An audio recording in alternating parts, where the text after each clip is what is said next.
Shalom Aleichem, meu irmão e minha irmã, como vão vocês? Que Hashem vos abençoe em nome de Yeshua. Hoje vamos falar sobre a Parashá Hukat, que vai de Números 19:1 até o 22:1. E hoje, de uma forma diferenciada, eu gostaria de falar sobre a morte do Kohen Agadol, daquela época, Aharon. E lá, no livro de Números, no capítulo 20, do 22 ao 29, está escrito assim: Então partiram de Kadesh, e os filhos de Israel, toda a congregação, chegaram ao Monte Hor.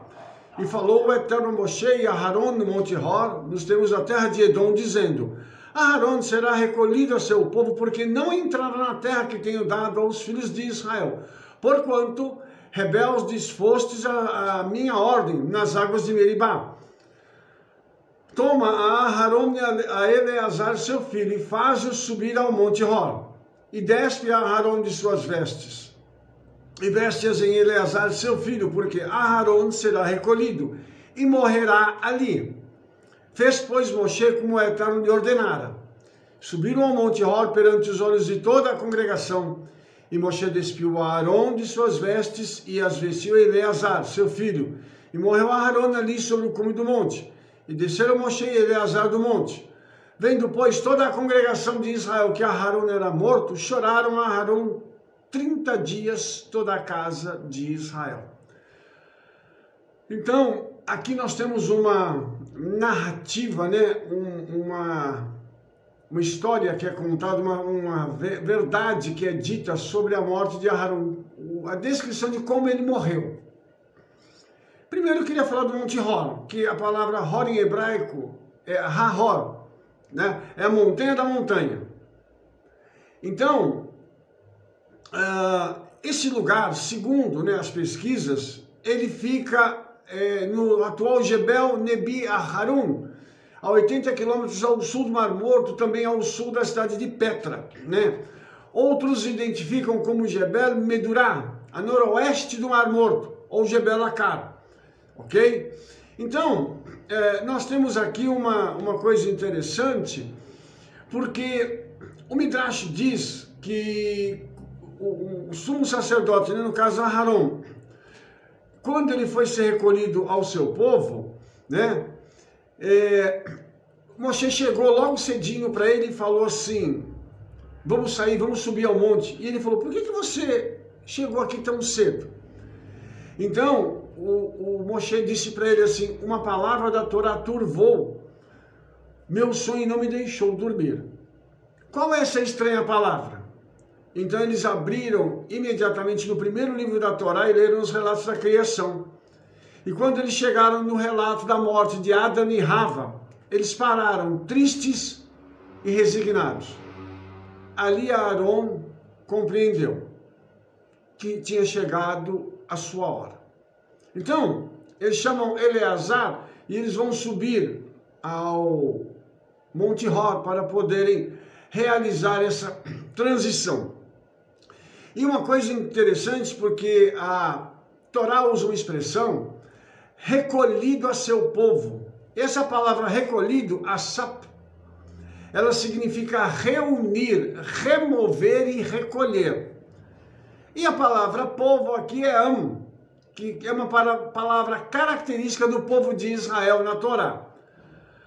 Então, o Eterno estava dizendo o seguinte: olha, chegou a hora de eu te reunir com os teus antepassados, de eu te recolher, eu vou te remover desse mundo para te levar para um outro mundo. E vai se reunir com quem? Com os demais homens e mulheres que foram crentes, que foram pessoas que foram tementes ao Eterno, os tzadikim que morreram.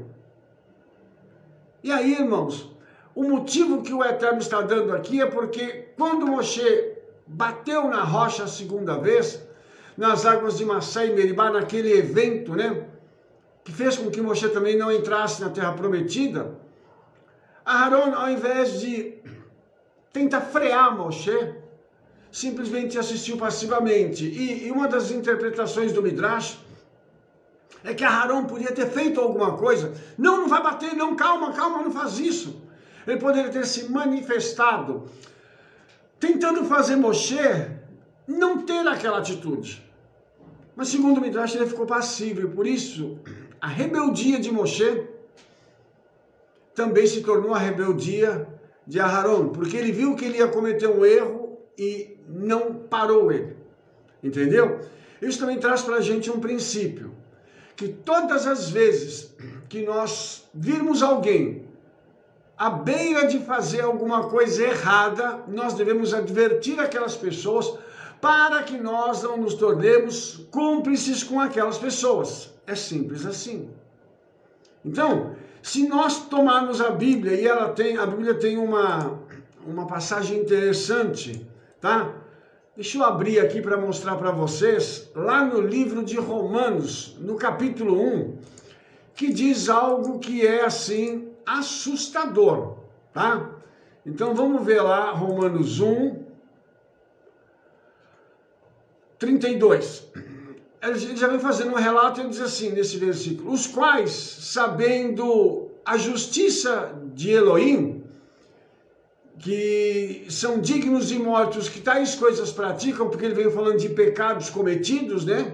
Pecados graves cometidos, não somente as fazem, mas também consentem aos que as fazem. Então, quem são os culpados aqui daquele tipo de pecado? As pessoas que cometem o pecado e aqueles que aceitam e não alertam a pessoa que ela está errada. Então, se consentir no pecado de outro também é pecado. É isso que Shaul está dizendo aqui, que a justiça do Eterno, ela se manifesta aí.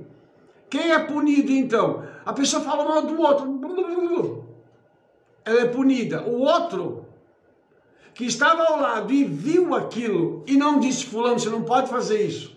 Aquele que consentiu na Lashon Hará para derrubar o outro, também vai ser enquadrado, considerado culpado, tanto um quanto o outro. Então, só para mim retornar aqui para Parashá, né? O Midrash, ele fala uma coisa, tá? Muito interessante. Ele diz o seguinte, que a nuvem de glória, ela vinha e aplainava os lugares por onde a nação de Israel estava passando. Aí, essa nuvem de glória não fez isso com 3 montanhas. O Monte Sinai, onde a Torá foi dada. O Monte Nebo, onde Moshe vai ser enterrado. E o Monte Hor, que se tornaria o túmulo de Aharon. E aqui é interessante, tá? Porque Aharon vai ter que subir até aquela montanha para poder morrer ali. E ninguém achou também o túmulo de Aharon até hoje. Eu, pelo menos, nunca li em lugar nenhum que o Monte Hor mostrou para alguém onde era o túmulo de Aharon. E uma coisa é bem interessante, porque agora eles vão subir ao monte em 3 e vão retornar em 2. Porque Aharon vai ficar ali. Mas vai haver uma transição agora para Elazar, que é filho de Aharon. Então, Elazar vai agora receber as roupas do pai. E vai haver a transição do ministério, porque a vida vai acabar. Olhe que coisa tremenda. As roupas do Cohen Agadol não vão ser contaminadas pela morte. Isso é muito interessante, irmãos. Isso, para mim, tem um aspecto profético muito profundo. As roupas do Cohen Agadol transmitiam a vida. Elas ajudavam aquele homem a se conectar com o Eterno. Aqui o Eterno vai ser tão lindo, tão explícito no que ele vai fazer, que ele vai dizer o seguinte: tira as roupas de Aharon e coloque-as em Elazar. E Moshe vai fazer essa transição. Olha só que coisa interessante, tá? Aí, tem uma outra coisa também que eu acho assim, muito interessante. Antes da morte de Aharon, o Midrash, tá? Diz o seguinte, que Moshe rendeu homenagens a Aharon, honras públicas a ele, por saber que ele ia ser recolhido, tá? Então, foi feito um cortejo para ele chegar no tabernáculo, tá? Com os líderes flanqueando, um ao lado do outro, e Aharon e Eleazar no meio. Então, foi um dia muito especial para Aharon, porque ele haveria de ser recolhido, tá? Então, é muito interessante isso, porque a gente vai ver o seguinte: agora chegou o momento da morte de Aharon. Então, como é que vai ser a morte dele agora? O Midrash vai contar para a gente uma coisa interessante, tá? Como vai ser a troca das roupas? O Midrash diz que enquanto Moshe tirava uma roupa de Aharon e colocava em Eleazar, ele recebeu uma outra roupa espiritual igual àquela. Entenda agora. Aharon partiu para o Senhor vestido como Cohen Agadol, não com as roupas físicas, mas com roupas espirituais que eram exatamente idênticas às suas roupas físicas. Ou seja, a transição da vida nesse mundo para a vida no outro mundo, porque nós não falamos em morte, irmãos. Nós falamos na sequência da vida, porque quando um justo morre, na realidade ele não morreu. Ele transicionou desse mundo para um outro mundo. Então, o tzadik, ele passa por isso, tá? E aí, quando termina de colocar essas roupas celestiais dele, Moshe disse para Aharon: deite-se ali. Ele se deitou. Feche os olhos. Aharon fechou os seus olhos. Estique as pernas. Ele obedeceu. Aí o Midrash conta que a Shekhinah desceu e a alma de Aharon foi atraída em direção a ela. E aí sabe o que aconteceu? O Eterno veio e deu um beijo na face de Aharon e a sua alma ascendeu aos céus. Eu vou falar uma coisa para você, vou ler uma coisa para você que está escrita no Midrash. O Midrash diz assim: Moshe exclamou: quão afortunada é a pessoa que falece desta maneira. Eu fico imaginando como seria maravilhoso se todos nós que somos justos pudéssemos morrer dessa forma. O Senhor nos avisar e dizer assim: ó, eu vou te recolher, tá? Reúne sua família, se despede, deita, fecha os olhos, relaxa agora, porque eu vim te buscar. E você ainda ter tempo de, no último instante, recitar o Shema. Logicamente, você que assiste o meu canal, você sabe que quando uma criança chega ao mundo, o pai dela recita o Shema, ela ouve o Shema, são as primeiras palavras que a criança ouve ao vir para esse mundo. E na hora que a criança, que já é um adulto, né, ela está saindo desse mundo, ela se lembra das palavras que ela ouviu quando ela chegou e ela repete as mesmas palavras para sair desse mundo. O Shema. Então, isso é uma das coisas, irmãos, mais lindas que tem. O momento da transição da vida para a vida. E aí, eu gostaria de desenvolver um pouco mais essa questão do justo. Porque quando eles chegaram, Aharon morre, Aharon sai desse planeta para o Olam Rabá, o seu corpo fica ali. A Torá não diz se eles enterraram, o que eles fizeram, a Torá não diz, mas depois eu vou falar sobre isso aqui. E aí, quando eles descem o Monte Hor, desceram Moshe e Aharon. E quando eles chegaram diante do povo, o povo disse: onde está Aharon? Cadê ele? E Moshe diz: o Eterno tomou para si. O povo vai chorar durante 30 dias. Por quê? Aharon era muito querido no acampamento de Israel. Então você imagina que quando um justo morre, a dor da sua partida é muito grande. E não é só pela sua partida, é porque a bênção que estava com ele já está sendo levada juntamente com ele. Tudo aquilo que ele produzia, tudo aquilo que ele trazia de boas influências para o mundo, tudo aquilo que ele fazia, as suas orações, os seus jejuns, os seus estudos, o partilhar da palavra daquele justo, cessou. Acabou. Então, quando isso aconteceu, o povo ficou chocado. Porque o povo não teve a oportunidade de prestar uma última homenagem a Aharon. Somente o seu irmão Moshe e seu filho Elazar viram o momento da sua partida. Então, nesse momento, eu queria que você parasse para pensar o seguinte: qual é o nível de justiça que nós estamos?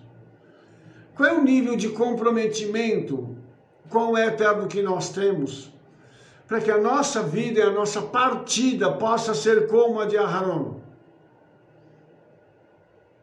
Eu confesso aos irmãos, e eu falo isso com a minha esposa, os meus filhos, e com os irmãos da congregação, que eu gostaria de ser levado desse mundo, se eu não participar do arrebatamento, se for antes, obviamente, ou tendo tempo de reunir a minha família, ou então pregando e ensinando a palavra. É claro que eu prefiro o primeiro, porque a segunda opção é muito chocante. Você está dentro de uma congregação ensinando a palavra e de repente você tem um ataque e morre na presença daquelas testemunhas. É algo muito chocante. Então, eu gostaria de poder alcançar isso, Senhor, e ser tomado como um homem que combateu o bom combate, acabou a carreira e guardou a fé.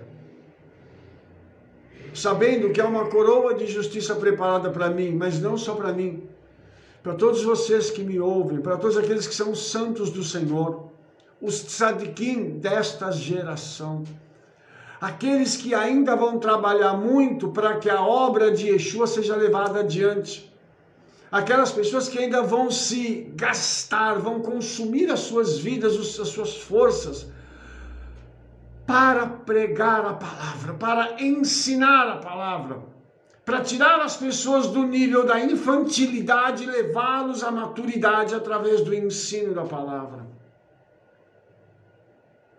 É necessário fazer isso. Então, quando Aharon falece, então é uma perda muito grande para o povo de Israel. Toda vez que um justo parte dessa terra, irmãos, é uma perda muito grande, porque a justiça daquela pessoa deixa de ser feita aqui na terra. Isso é uma coisa muito interessante, porque a bênção também se vai com aquela pessoa. E aí, irmãos, eu quero falar um pouquinho só agora sobre como é que é um funeral no judaísmo. Eu vou dar só uma pincelada rápida, para a gente não se demorar muito, mas tem sempre uma agência funerária judaica que cuida do transporte do corpo do falecido. Geralmente uma pessoa fica cuidando do corpo, tá? É uma pessoa que fica lá recitando salmos até chegar esse pessoal para poder fazer com que o corpo seja levado. Porque a própria tradição judaica crê que o corpo ele ainda abriga a santidade, mesmo depois de morto. O corpo já morreu. O corpo não vai fazer a transição. Eu posso dizer que o corpo morreu. Então, o corpo morto, mesmo assim, devemos ter o respeito pelo corpo morto, pela memória daquela pessoa, por trazer tão boas lembranças para esse mundo, então a gente precisa ter cuidado no manuseio do corpo. Quem vai fazer o manuseio, obviamente, para que isso seja feito da forma correta. E geralmente o corpo, ele é vestido só com uma mortalha branca.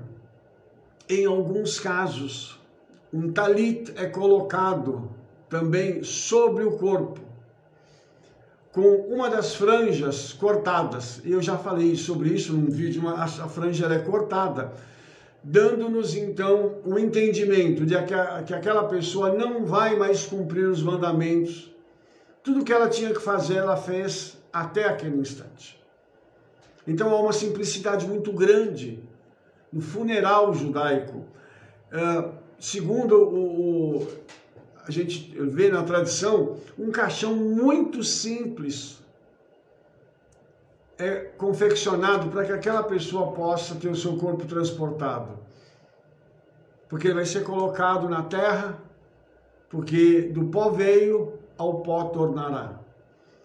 E tem que ser feito isso, todo o transporte, o cuidado com o corpo que precede o momento do velório. Também são coisas que tem que ser feito com muito cuidado, irmãos. Porque o corpo, ele é a habitação, nesse caso ele foi a habitação de um injusto. E ainda que fosse de um injusto, de uma pessoa que só pecou e tudo, mesmo assim tem que se tratar aquele corpo com o devido respeito. E sabe por quê? Porque aquela pessoa abrigou dentro de si uma centelha do Eterno. Uma centelha celestial esteve naquele corpo, então tem que ser tratado com o devido respeito e com o devido carinho. Portanto, aqui nós temos esses preparativos, o funeral também, no momento em que está se fazendo, né? O velório, isso é uma coisa bem rápida também. Geralmente não se espera de um dia para o outro, geralmente a pessoa morre e é enterrada no mesmo dia. A não ser que tenha morrido de madrugada ou à noite e tem que se passar, né? Tem que chegar parente de longe. Mas é feita uma operação para que a pessoa possa ser enterrada sempre no mesmo dia. Para que o corpo também não fique exposto. Porque não há de se fazer um culto à morte. E essa é uma outra coisa, sabe? E uma outra coisa que a gente tem uma diferença muito grande da tradição, por exemplo, cristã ou de outras tradições. Porque é feito um culto à morte. Então, no momento da morte, vamos comprar o melhor caixão, vamos comprar flores, vamos escrever isso, vamos escrever aquilo, vamos se fazer discursos e tal. Eu te pergunto uma coisa, para que isso se a pessoa não está mais lá? Eu fico olhando e eu falo, misericórdia. Tem pessoas que compram caixões caríssimos e eles fazem caixões para isso. Para que o corpo fique confortável, o morto fique confortável. E aí, irmãos, a pergunta é a seguinte, se você nunca foi visitar aquela pessoa, para que mandar uma coroa de flores? Ah, porque a família já está sentindo a dor. Mas quem está ali deitado já não está vendo mais nada disso. Entenda isso, irmãos, que nós temos que preservar os nossos laços, o nosso carinho com a pessoa enquanto ela está viva. O povo, na Paraxá, reclamava de Moshe e de Aron praticamente diariamente. Agora eles vão passar 30 dias chorando. Adianta. Entende onde eu quero chegar? É uma coisa assim, é muito estranha a natureza humana. Para que isso? Então, para de chorar. E no judaísmo nós temos 3 períodos de luto. Os 7 primeiros dias, chamados de Shivá. O primeiro mês e o primeiro ano. Depois disso, deve se desligar completamente daquela pessoa. Não é para ter mais ligação de alma com aquela pessoa nenhuma. Acabou. Entende isso? Então, uma coisa que eu digo para os meus familiares, a hora que eu morrer, por favor, pega um caixão aí, até feito de tábua, de caixa de maçã, qualquer coisa, coloque uma mortalha em mim, e me enterra e faz uma festa. Eles ficam escandalizados, porque eles riem, sabe? Mas é porque eu vou estar num lugar muito melhor, eu sei para onde eu vou. Eu posso dizer como Jó, eu sei que meu Redentor vive e por fim se levantará sobre a terra. Sabe de uma coisa, irmãos? Tem gente que tem medo da morte. Shaul sabia do que ia acontecer com ele. Ele já sabia, ele falou assim, olha, eu combati o bom combate, já chegou no meu limite, eu já sei que eu estou partindo. Sabe de uma coisa, irmão? A gente não pode ter medo disso. Eu tenho um anseio de ver o meu Senhor, de estar com Ele, de me reunir aos meus antepassados, o meu bisavô, o meu trisavô, a minha avó, que foi uma mulher santa, uma mulher justa, minha mãe, meu tio. Eu tenho um anseio de me reunir a eles, lá no Olam Rabá, e poder estar com eles.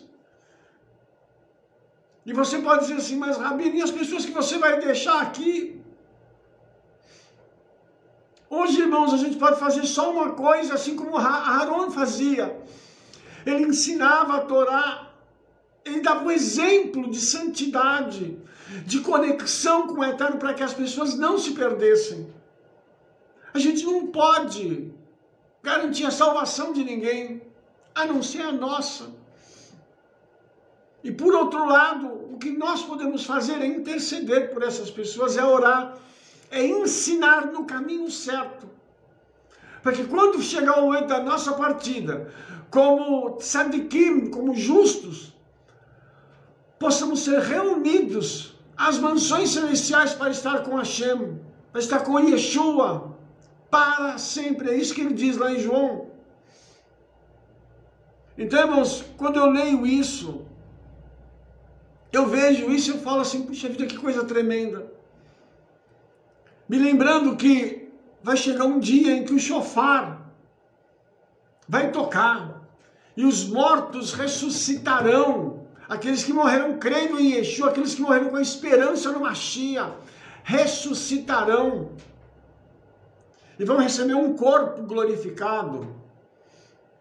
Um corpo com essa aparência, mas só que nós vamos receber de volta a luz, a glória que Adão tinha quando ele era imortal. Só que ele tinha um corpo de carne imortal, nós vamos ter um corpo glorificado, que ele vai ultrapassar os limites da carne. E quando eu falo de limites, irmãos, é porque a carne ela tem fome, a carne ela tem sede, a carne tem necessidade, você precisa ir ao banheiro, porque eu preciso cortar o cabelo, eu preciso isso, eu preciso aquilo. Eu não posso ir daqui para lá, eu tenho que sair no meu passo. Mas o corpo glorificado, ele vai ser semelhante ao dos Malachim, Hakedushim, dos anjos do Senhor, onde nós vamos poder nos locomover rapidamente, não vamos precisar ter problema com parede, com porta, a gente vai passar por tudo isso, e Yeshua fez isso, ele entrou no cenáculo onde seus discípulos estavam, e disse a eles, Shalom Aleichem, e se assustaram quando eles viram, eles estavam fechados ali, trancados ali, e Yeshua chega no meio deles, ressurreto, com poder, autoridade. A morte não é o final. A morte é a continuação de algo que o Eterno deu para nós nesse mundo. A oportunidade de nós aqui obedecermos, de nos reconectarmos com Ele, com Yeshua, para que no mundo vindouro nós possamos receber A nossa recompensa final está para sempre na eternidade, porque aqui nós vencemos o pecado, por isso somos santos, somos justos. Não crente. Crente até o diabo é, a palavra do Eterno fala isso. Mas justo, santo. Pessoas que abriram mão das suas próprias vidas para viverem uma vida com o Senhor e depois serem recolhidos assim. Imagina você deitar, fechar os seus olhos e de repente você vê aquela recepção de anjos vindo com você, pegando na sua mão e dizendo: vem, meu filho, vou te levar de volta para a casa do papai. Glorioso, irmãos, é maravilhoso. Eu quero terminar essa paraxá dizendo para você o seguinte: se você não tem essa esperança, recebe Yeshua, se reconecte com Ele, porque um dia a morte vai vir para todos nós, e essa é a única certeza que nós temos, que nós vamos morrer. Por isso nós trabalhamos nesse mundo, produzimos as coisas nesse mundo, para que a nossa vida possa ser tida como útil ao Senhor dos Exércitos de Israel. E quando chegar o nosso momento, nós possamos nos encontrar com Ele. E um dos anseios do meu coração é poder abraçar o meu Yeshua e dizer assim: obrigado por tudo aquilo que você fez, não só por mim, mas por todos aqueles viventes na face da terra. Que o Eterno te abençoe em nome de Yeshua. Se você gostou dessa paraxá, dê um like, favorite aí, clique no sininho para você receber todas as nossas recomendações. E nós nos veremos no nosso próximo vídeo. Shalom, shalom. E que o Eterno te abençoe, em nome de Yeshua HaMashiach, aquele que